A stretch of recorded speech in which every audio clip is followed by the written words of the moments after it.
Bonjour à toutes, bonjour à tous, je suis Francesca Vicente. Vous écoutez Manager en scène, j'ai 14 ans d'expérience managériale et dans ce podcast, je vous partage défis et leçons apprises au fil de ma carrière. Bonne écoute.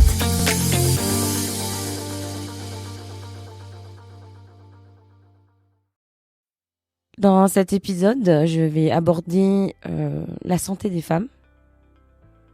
L'année dernière, en juin, j'ai participé à une table ronde organisée par la délégation des droits des femmes du Sénat autour de la santé des femmes au travail. J'ai pu aborder lors de cette table ronde 3 sujets. Donc on a parlé de l'endométriose, puisque j'ai découvert que j'en avais suite à une IRM. On a abordé également le sujet de la fausse couche, parce que malheureusement, j'en ai fait aussi. Et enfin, le parcours PMA. J'ai été ravie de participer à cette table ronde, ravie surtout de parler pour celles qui ne peuvent pas le faire, et aussi pour celles qui ne savent pas, en fait, ce qui se passe. J'ai par la suite pris conscience aussi d'un point, considéré comme gênant, et je pense qu'il faut tout de même en parler dans le monde de l'entreprise. Le cycle menstruel. C'est vrai, c'est presque tabou d'en parler en entreprise et en plus, on est aussi en relation avec des femmes et des hommes aussi. Et c'est un sujet presque non abordé dans ce monde d'entreprise. Pourtant, les règles, je le dis, les règles, on va parler de cycle menstruel, mais on va vraiment dire les choses, c'est les règles font partie de la vie d'une femme. Et pour avoir échangé avec d'autres femmes, malades ou non, c'est quand même une période, quoi qu'il en soit, plus ou moins difficile à vivre, émotionnellement, physiquement et aussi intellectuellement. Entreprises, dirigeants, managers, mesdames et messieurs, dans cet épisode, je vais parler des règles du cycle menstruel, ses conséquences et comment le comprendre pour pouvoir adapter les routines aussi pendant cette période. Pour adapter aussi pour les entreprises, les politiques, mettre en place pour aider les femmes et bien sûr les mettre en pratique pour mieux soutenir le bien-être des femmes dans divers environnements, y compris au travail. Et pour m'accompagner sur ce sujet, j'ai donc l'honneur et vraiment je suis ravie d'accueillir Carole Gutiérrez. Carole Gutiérrez. Carole est consultante en bien-être menstruel au travail. Donc bonjour Carole. Bonjour Francesca. Et donc Carole, tu vas nous présenter un petit peu, tu nous présentes ton entreprise et ce que tu fais. Avec plaisir. Donc je suis la fondatrice de l'entreprise Rosie et Hilda. Au tout départ, l'ambition de cette entreprise, c'était d'accompagner les femmes vers des solutions naturelles qui pouvaient les soulager en cas de règles douloureuses, syndrome prémenstruel difficile ou cycle irrégulier. Et ensuite, j'ai étendu ma mission auprès des entreprises en ayant vraiment pour objectif de les accompagner dans la mise en place du bien-être de leurs salariés, de leurs collaboratrices. Ah, génial. Voilà, donc ça passe par de la sensibilisation, du consulting, de la formation et de l'accompagnement dans la mise en place de mesures. Super, c'est très clair. J'adore. Et donc, comment l'idée t'est venue de devenir consultante en cycle menstruel ? Est-ce que c'est venu suite à une situation ? Alors oui, c'est une série de déclics. Alors pour être vraiment honnête, il y a encore 5 ans, le cycle menstruel, c'était pas un sujet qui m'intéressait vraiment.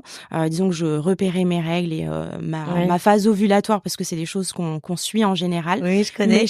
Mais voilà, ça allait pas plus loin que ça.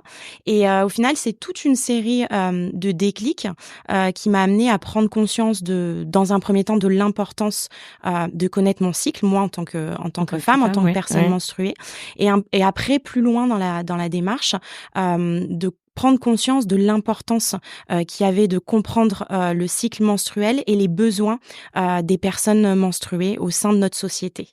Donc voilà, après, il y a eu plusieurs déclics. Je les développe ? D'accord. Oui, oui, Ouais, mais OK. bien sûr, parce que généralement, c'est vrai que c'est pas quelque chose qu'on aborde, voilà, à table, en entreprise, donc enfin, pour ma part, c'est parce que j'ai rencontré d'autres femmes quand je leur ai dit, «Ah mais qu'est-ce que j'ai mal? Ah ouais, toi aussi t'as mal?» Enfin, Ouais, voilà, et généralement, enfin, la mission, elle vient de là. Enfin, moi, je me ouais. suis dit, «Non mais ça, c'est pas du tout normal, qu'en De fait, on poser. sache même pas entre femmes Ouais. que c'est une période difficile», et d'en parler, ça permet de se dire, «Ah ouais, c'est ce qu'on vit vraiment», et d'aller chercher potentiellement des solutions. Oui, Donc complètement. vas-y, je veux Mais bien, même développe, entre hein. nous, on a parfois du mal, enfin, on peut avoir du mal à en parler, à les nommer. C'est pour ça d'ailleurs qu'on utilise tout un tas de métaphores, plus ou moins Je dis ridicules. règle, c'est règle. Voilà, règle c'est règle, mais bon, il y en a plein d'autres, ah gna gna, les Anglais qui débarquent. Enfin voilà, ça c'est vrai que ces métaphores, elles ont vraiment pour but de les désincarner, de les rendre abstraites parce que c'est, un mot qui gêne. Oui, c'est vrai. Donc moi, le 1er déclic, il a eu lieu, il y a, 5 ans. Je suis Mmh. partie en fait en voyage, avec mes enfants et mon conjoint. On est partis 1 an. Ouais. On a fait le tour du monde et Génial! ouais Ça, et je savais pas ça. et bah, voilà, tu vois, on apprend plein de choses. Et en Waouh! fait, à cette occasion, j'ai décidé d'arrêter la pilule, parce que j'avais peur de la perdre et de me retrouver dans une situation, compliquée. Oui. Et en fait, le fait pendant 1 an de me retrouver, sans l'effet des hormones et d'avoir ce temps, pour m'observer, ça a vraiment été une porte que j'ai ouverte, Oui. sur la connaissance de soi. J'ai compris aussi ma cyclicité parce Ouais. que, je pense que j'ai toujours fonctionné, enfin essayé de fonctionner de manière linéaire Mmh. parce que c'est comme ça qu'on a appris à le faire. On Bien est sur sûr. des modèles assez, Mmh. assez masculins et quand je dis une porte sur la connaissance de soi, c'est que, j'ai arrêté de m'auto-flageller comme le font beaucoup de femmes. Oui, c'est Quand vrai. on commence à ralentir, on a tendance à se dire, «Mais pourquoi j'ai moins d'énergie?» Quand on a moins de motivation, on va avoir tendance à vouloir se secouer et cetera et en Mmh. fait, tout ça, ça fait partie d'un cycle. Un cycle, Ça ouais. rentre, dans tout un fonctionnement, en fait, de notre corps, de nos hormones et donc voilà, c'est important d'avoir cette prise de conscience. Ouais. Donc voilà, ça, c'est le 1er déclic. Le Et deuxi alors du coup, attends, je Ouais, reviens dessus parce vas-y, que je t'en c'est prie. super intéressant. En fait, tu as arrêté la pilule et tu as Oui. senti que ton corps était en train de, bah, de vivre, des phases, c'est Ouais, ça? Et exactement. alors c'est marrant parce que, bah, on en parlait déjà, mais Ouais.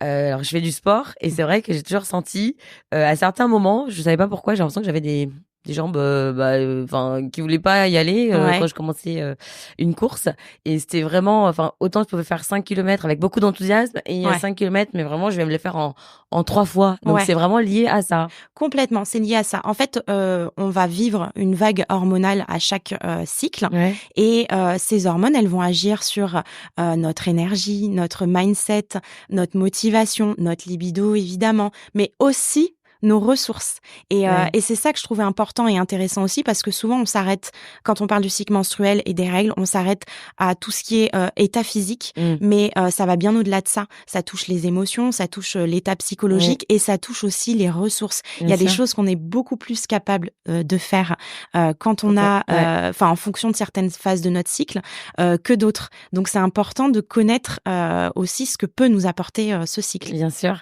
Et donc et suite donc à cette, enfin, prise en compte de ce qui Ouais. pouvait se passer, et c'est là que tu t'es dit: «Allez, je vais aider les autres femmes à écouter leur corps, à sentir, à quel moment, enfin à vraiment, distinguer, mettre le point à quel moment elles vont être, Ouais. plus, poussées intellectuellement, physiquement, Ouais. émotionnellement», c'est vrai? J'appelle ça des phases de plein potentiel et des phases de OK. ralentissement.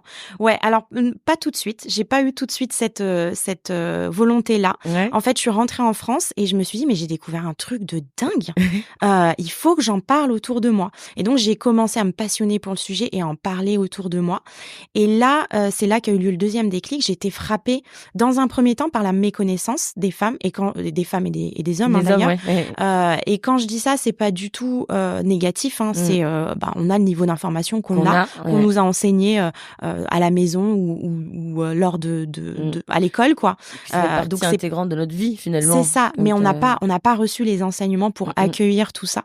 Donc ça, c'est le 1er truc qui m'a frappée et ensuite c'est, le tabou, la gêne, les silences Ouais. que ça a généré derrière Et quand les je parlais. stéréotypes, attention, je voudrais quand même le dire, hein, il y a des Ouais. stéréotypes autour de ça, hein. Ouais, oui, ouais, il y a beaucoup de Mmh, stéréotypes, de ouais. clichés, et cetera.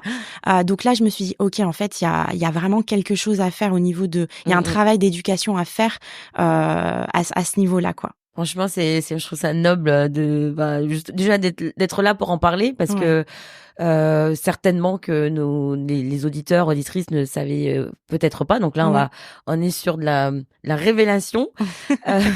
Non mais vraiment, c'est top. Et tu vois, j'en apprends encore alors que j'ai fait des ateliers autour de ça. Ouais. Et je voulais le préciser que dans le parcours médecine, les règles étaient un module, c'est ça, hein, on va dire facultatif. Et c'est ça qui était dommage parce que aujourd'hui, on est en 2024 et c'est un sujet qui va, je pense, sortir dans les actualités assez souvent, notamment. Voilà, vous saurez pas quand est-ce qu'on a enregistré, mais voilà l'endométriose, ça bouge et ça a été présenté au Sénat pour les congés menstruels. Ça a été refusé, je le dis parce que c'est un sujet qui est très important pour moi et que la douleur, tout le monde, beaucoup en tout cas, de majorité, le ressentent et en parler, je pense que c'est bien aussi, et aussi les conséquences qu'on peut avoir quand on a ces règles. Non, je le dis pour vraiment familiariser. Bien sûr, en fait, quand on comprend tout ça, on comprend les besoins que ça peut générer derrière. Et la douleur, tu en as parlé, et je rebondis là-dessus parce que c'est mon 3e déclic. C'est vraiment quand les femmes ont commencé à partager avec moi et à me parler des douleurs et du manque de considération. Donc forcément, évidemment, si c'est des petits parcours en médecine, qu'on l'aborde à peine, ça me paraît normal que ce soit pas vraiment considéré. Je te pose une petite question comme ça. Est-ce que tu sais combien de cycles menstruels va vivre une femme dans sa vie? Et je t'interdis de regarder sur Internet. De la puberté jusqu'à la ménopause, combien de cycles ça représente environ? Alors, je l'ai pas en tête. Je sais que je l'ai appris parce que par rapport aux ateliers avec les associations. Et alors, je donne ma langue au chat. Je suis désolée. Alors, c'est entre 450 et 500. Wow. Donc on va vivre 500 jusqu'à 500 cycles hormonaux dans notre vie, cycles menstruels. Certaines, elles vont traverser tout ça sans difficulté et c'est tout le bonheur que je leur souhaite. Mais pour d'autres, ça va être un vrai combat contre la douleur, contre la non-considération de tout ça. Et une femme sur 2 a des règles douloureuses. 20% ont des règles très très douloureuses et forcément ça a un impact sur leur vie personnelle et leur vie professionnelle. Donc moi c'est là que j'ai eu vraiment le dernier déclic qui m'a poussée à vraiment élargir mon activité. C'est qu'il y a des mises en place qui existent pour justement favoriser le bien-être menstruel des salariés, des collaboratrices et j'ai envie de faire partie en fait de ces actrices du changement pour que dans le monde de demain, mes enfants, j'ai un garçon et une fille, ce seront peut-être des dirigeants, des managers, voilà, ce seront des parents aussi voilà, parents, qui soient cousins, qui soient à même de comprendre ce que sont les règles, le cycle menstruel et apporter la bienveillance, la considération que toutes ces personnes méritent, que les personnes menstruées méritent. Génial. Non, c'est vraiment, c'est top et c'est pour ça que je crois que, on s'est rencontrés il y a peu. Ouais, c'est vrai. Et on avait abordé le sujet et au-delà du sujet, on va dire, c'est plutôt sociétal actuellement, mais c'était important pour moi aussi d'en parler puisque je fais partie déjà des personnes qui sont dans cet handicap invisible, l'endométriose. C'est juste je sais pas, j'arrive même pas à le dire en mots combien c'est assez dur pour moi une fois par mois où je suis vraiment KO, je suis vraiment à genoux. Et pour m'en rendre compte parce que par mes connaissances et pour me dire j'ai vraiment ça.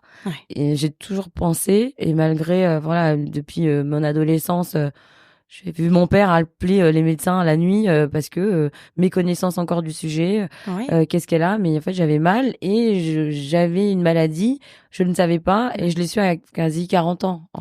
Il y a beaucoup d'errance médicale en plus autour de ces maladies. Maintenant on en parle beaucoup plus depuis quelques années, mais c'est vrai que si déjà t'es pas orienté vers ces pistes-là, tu n'as pas d'autre choix que de te dire c'est normal et je serre les dents et je fais comme je peux Oui. Voilà. Et c'est pas normal. Et il y a tout le monde autour. Là, c'est dans un cercle familial. Donc, ma mère, qui n'avait pas cette difficulté-là. Mon père, alors là aujourd'hui, je me dis, quand t'es papa, t'as certainement une fille et qui va peut-être aussi avoir mal et comment réagir par rapport à ça. Bien sûr. Et d'avoir au moins, on va dire des connaissances sur le sujet. Je pense que c'est pas négligeable. Essentiel. Ouais. Essentiel. C'est l'affaire de tous et de toutes en fait. Exactement.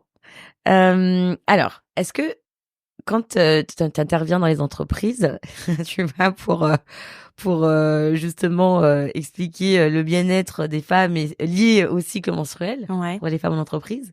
Alors j'ai envie de savoir quelles sont les réactions en face, donc de manière générale, quand tu abordes ce sujet. Alors il peut y avoir de l'étonnement. Qu'est-ce que ça vient faire là en fait en entreprise? Pourquoi on parle de ça?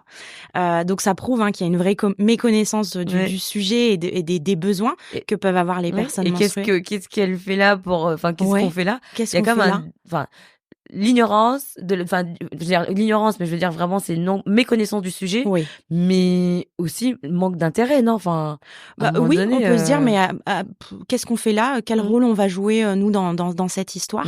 Et puis souvent on me dit mais des ressources.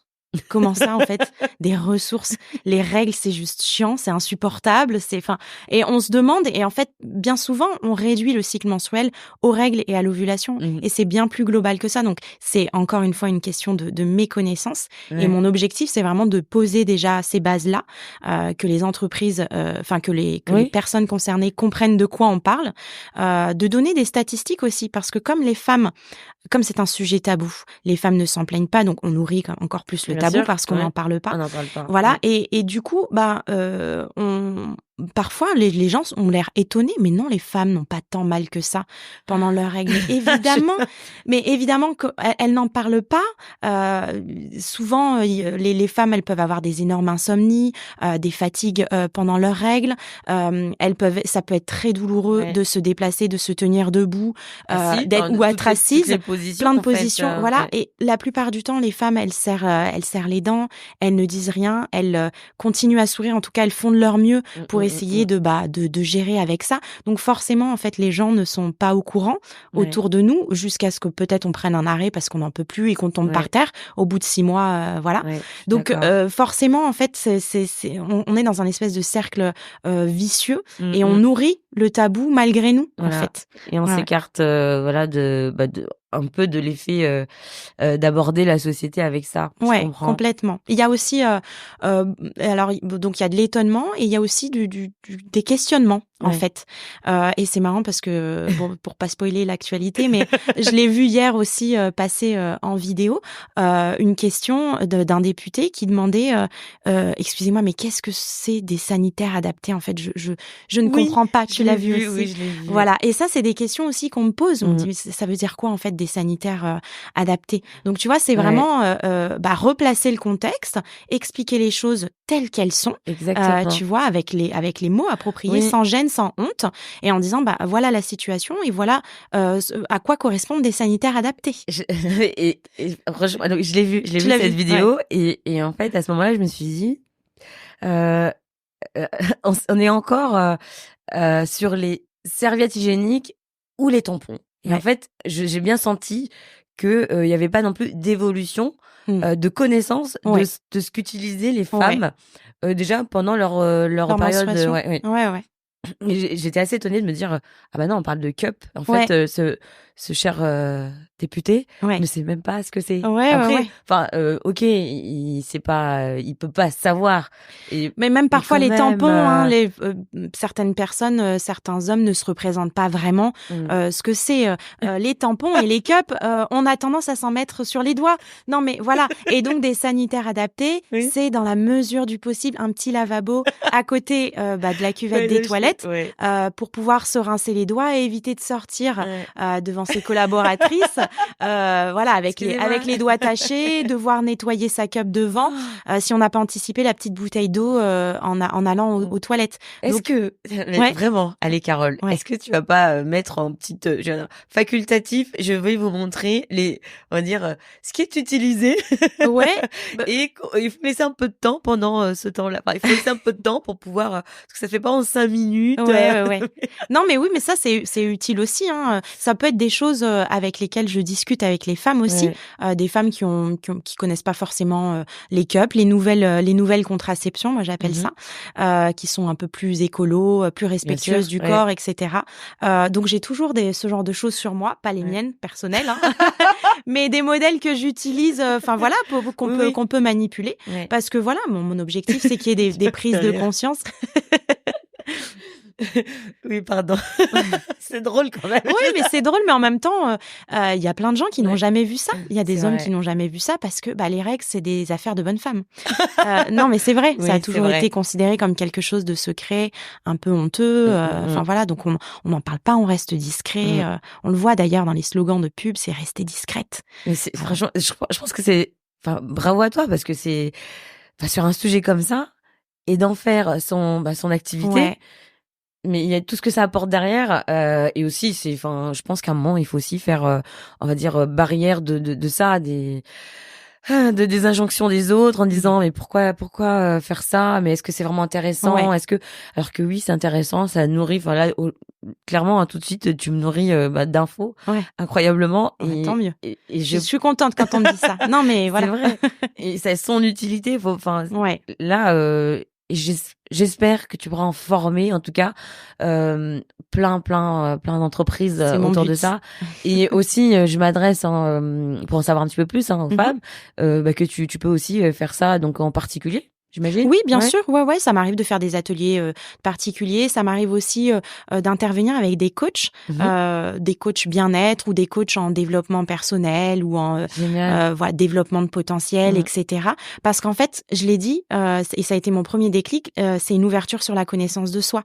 Donc, à partir du moment où on comprend comment ça fonctionne dans notre corps, on est beaucoup plus à même d'interpréter nos réactions, d'interpréter nos comportements, et de pouvoir orienter en fait nos tâches, nos activités, notre vie quotidienne personnelle en fonction des phases de plein potentiel et de ralentissement.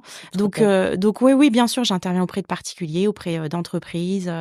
J'interviens partout. Là, partout il y a des femmes, j'interviens. Top.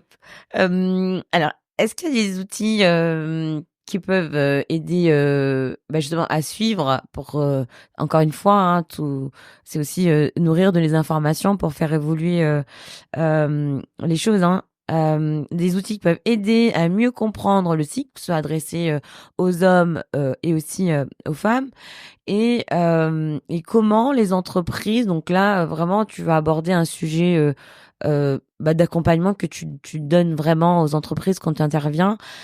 Comment est-ce qu'est-ce qu'on peut leur recommander en matière de gestion de temps, d'organisation, et par rapport au cycle menstruel lorsque les femmes elles sont dans cette période-là? Oui. Alors oui, des outils, il en existe. Il y a des applications qui existent. Il y en a vraiment beaucoup. Donc après, à chacune d'aller voir ce qui leur parle le mieux. Il y a des femmes qui aiment écrire. Il y a des femmes qui sont plutôt visuelles, visuelles, etc. Donc je pense qu'elles pourront trouver leur bonheur. Celui qui s'adapte. Celui qui s'adapte le mieux. Sont plus à l'aise, voilà. Voilà, exactement. Il y a l'application Flow qui est très bien et qui est quand même assez ludique et beaucoup utilisée.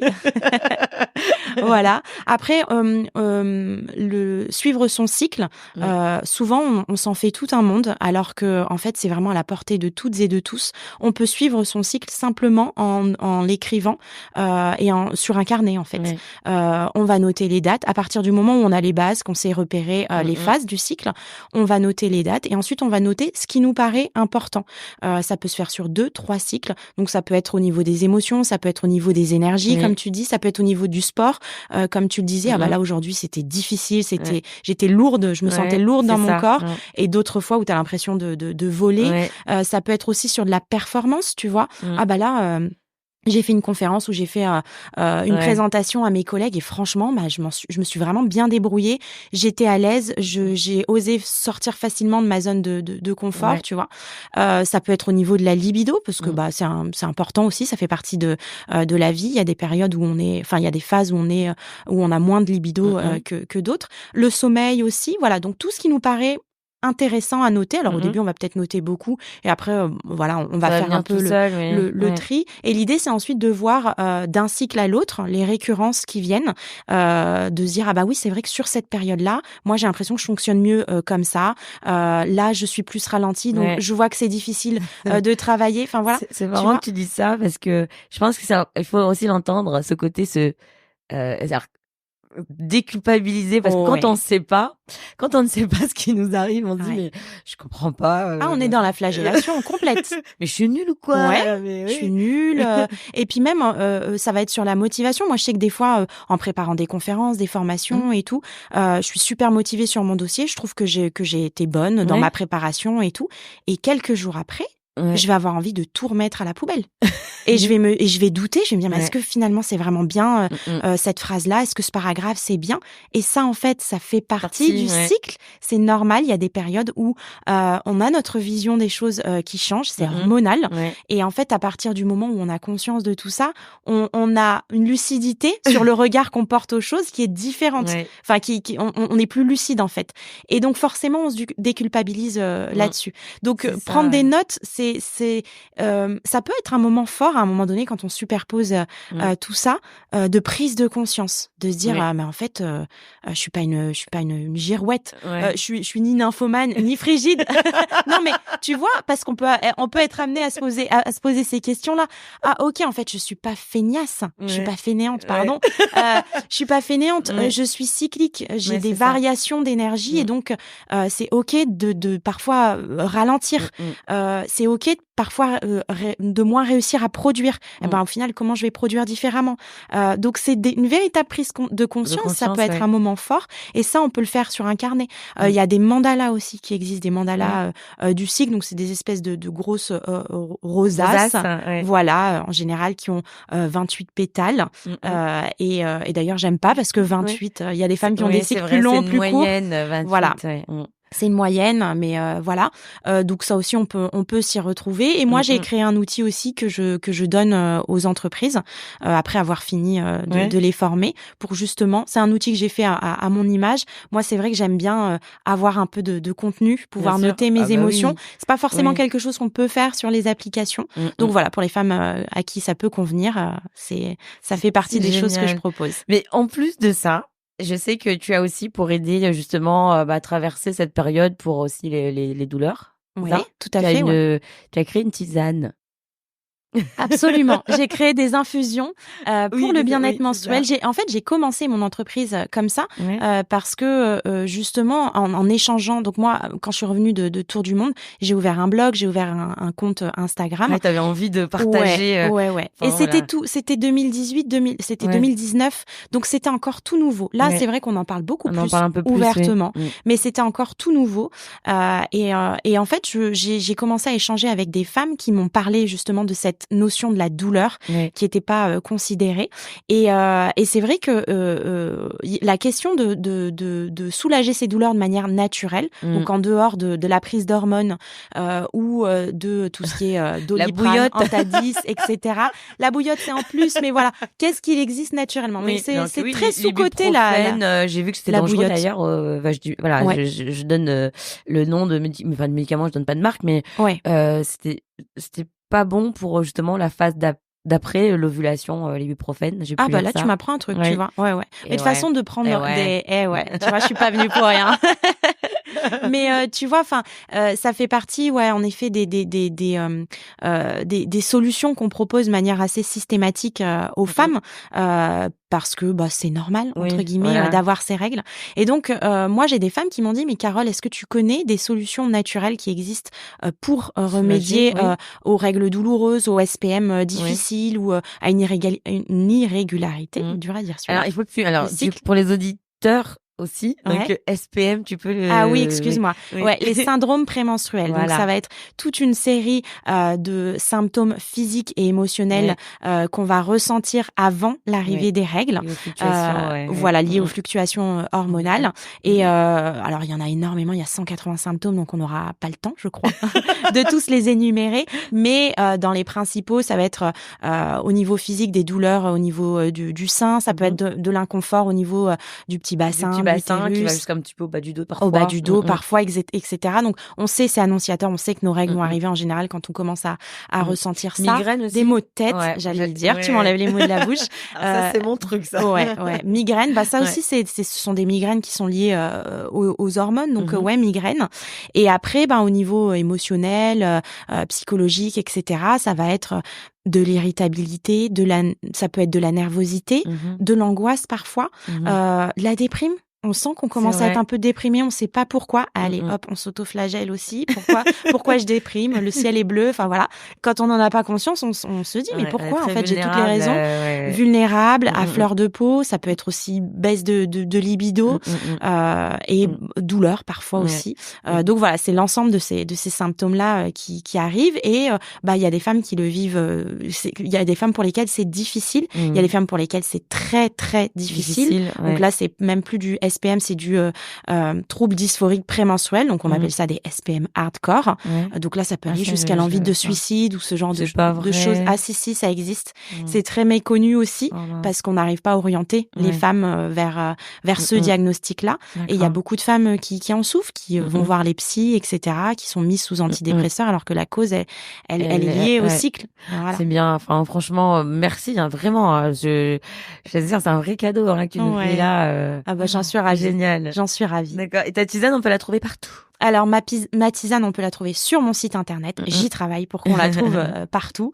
Peut-être à Carrefour plus tard, qui sait. Mais oui, on peut la trouver sur mon site internet. Et vraiment, en fait, donc c'est en partageant avec ces femmes-là que je me suis dit, OK, il existe des solutions, mais il n'y en avait pas beaucoup à l'époque. Quelques compléments alimentaires. Mais on valorisait surtout une approche médicamenteuse, pas une approche naturelle. Mais comme la Covid est arrivée par là, c'est vrai que le bien-être et la santé au naturel a beaucoup été remis sur le tapis. Et donc, c'était l'occasion pour moi de me dire, OK, je vais creuser. Moi, j'ai des parents en plus qui ont tenu une herboristerie quand j'étais enfant. Génial. À l'île de la Réunion. Oh là donc, voilà, ça me tenait aussi à cœur de creuser cette piste-là et de retourner un petit peu aux origines, quoi. Bien sûr. Voilà.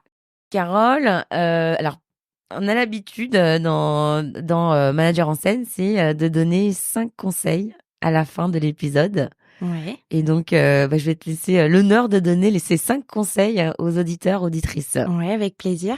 Alors, comme premier conseil, ce que je dirais, c'est d'installer des sanitaires qui sont adaptés dans les entreprises pour les collaboratrices. Quand je dis sanitaires adaptés, donc je précise puisqu'il y en a plein qui ne savent pas ce que c'est. Des sanitaires avec des petites poubelles d'appoint juste à côté de la cuvette des toilettes pour que les femmes puissent jeter leur protection menstruelle directement dedans et pas dans les toilettes. Souvent, ça pose problème. C'est vrai. C'est vrai qu'on voit cette affiche dans les toilettes. Oui, ne jetez rien dans les toilettes. Voilà. Ça va être aussi d'avoir des petits lavabos pour pouvoir, je crois qu'on l'a dit tout à l'heure, mais se rincer les doigts pour pouvoir nettoyer sa cup menstruelle si on utilise des cups menstruelles. Donc ça, c'est vraiment, j'ai envie de dire, le b.a.-ba pour permettre vraiment aux collaboratrices menstruées de pouvoir se changer dans de bonnes conditions. Quoi. Et de vivre cette période bien en entreprise. Exactement. Vraiment, ça favorise le bien-être. Deuxième conseil, ce serait d'installer des distributeurs de protection menstruelle. Vraiment, ça c'est super important parce que on ne se rend pas compte, mais c'est une charge mentale d'avoir à anticiper le nombre de protections qu'on va avoir à mettre dans la journée. Parfois, on n'a pas la possibilité de sortir pendant son temps de travail pour aller en acheter. Parfois, on peut avoir aussi un accident, donc c'est toujours bien de se dire OK, pas de panique, il y a ce qu'il faut dans l'entreprise. Et puis aussi parce qu'il y a des femmes qui peuvent souffrir de précarité menstruelle, des femmes pour lesquelles c'est difficile de se procurer des protections menstruelles de qualité. Donc vraiment important. C'est aussi une charge financière. C'est aussi une charge financière. Donc vraiment ça enlève un poids, je dirais, aux personnes menstruées. Ça évite aussi qu'elles aient à rentrer chez elles parce qu'elles se tâchent et qu'elles n'ont pas suffisamment de protection sur elles. Donc vraiment, gros point à mettre en place en entreprise. Le troisième conseil, ce serait d'organiser des sessions de sensibilisation générale. Oui. Vraiment, ça concerne aussi bien les hommes que les femmes, Oui, tout le monde, sur ouais. la santé menstruelle, sur le cycle menstruel. Parce qu'en comprenant le cycle menstruel, on comprend en fait les besoins des personnes menstruées et on est à même de mettre en place des mesures pour favoriser le bien-être dans un environnement de travail inclusif, quoi. Ouais, je suis d'accord. Absolument, absolument. Voilà. Mon quatrième conseil, ce serait la possibilité de pouvoir aménager et le temps de travail des salariés quand elles sont dans des périodes difficiles, des périodes du cycle menstruel difficiles, et le poste de travail. Donc l'aménagement du temps de travail, ça va être peut-être la possibilité de faire du télétravail, la possibilité peut-être d'avoir des espaces, alors ça c'est plutôt le poste de travail, mais des espaces où on peut se reposer, des espaces peut-être où on peut être dans une position plus confortable pour pouvoir se mettre une bouillotte, ce genre de choses-là. Et le cinquième conseil, ce serait d'adopter un langage inclusif, pour que les femmes, en fait, elles soient à l'aise, enfin en tout cas qu'elles ne se sentent pas mal à l'aise d'aborder cette question avec son manager, ses collaborateurs, etc. Génial, donc une communication ouverte, comme on dit dans le jargon. Exactement. C'est vraiment l'affaire de toutes. Et si je peux rajouter quelque chose, bon, c'est pas un sixième conseil, mais vraiment c'est le travail, en fait, et c'est pour ça que je dis que c'est l'affaire de toutes et de tous, il commence déjà dans la sphère privée. C'est-à-dire que avant même de se dire comment je peux en parler à mon employeur sans me sentir mal, etc. Déjà, si on en parle dans la sphère privée à son cercle familial, à son cercle d'amis, il faut se dire que chaque manager et chaque manager, dirigeant, collègue, c'est le frère, le père, l'ami, le cousin, le conjoint d'une femme qui peut être à même d'éveiller la conscience sur ce qu'est le cycle menstruel et les besoins des personnes menstruées. Et en fait, ça commence là. Après, bien sûr, il y a autre chose à faire, mais c'est la base en fait. C'est ça qui va faire que petit à petit, on va rentrer dans cette mécanique du changement. Merci Carole pour ce cadeau que tu nous fais. Merci à toi, vraiment, Francesca, pour cette invitation. Je t'en prie. Avec plaisir. Partagé. J'espère que vous avez bien entendu, écouté, chers auditeurs, auditrices, managers, frères, père, cousin, oncle, donc de l'importance en tout cas du cycle menstruel dans la vie d'une femme, et enfin merci vraiment Carole pour d'avoir partagé cet épisode avec moi, et je te dis à bientôt. À bientôt. Merci beaucoup et à la semaine prochaine. C'était Francesca Vicente. Merci de m'avoir écouté. N'hésitez pas à partager si ça vous a plu. À la semaine prochaine.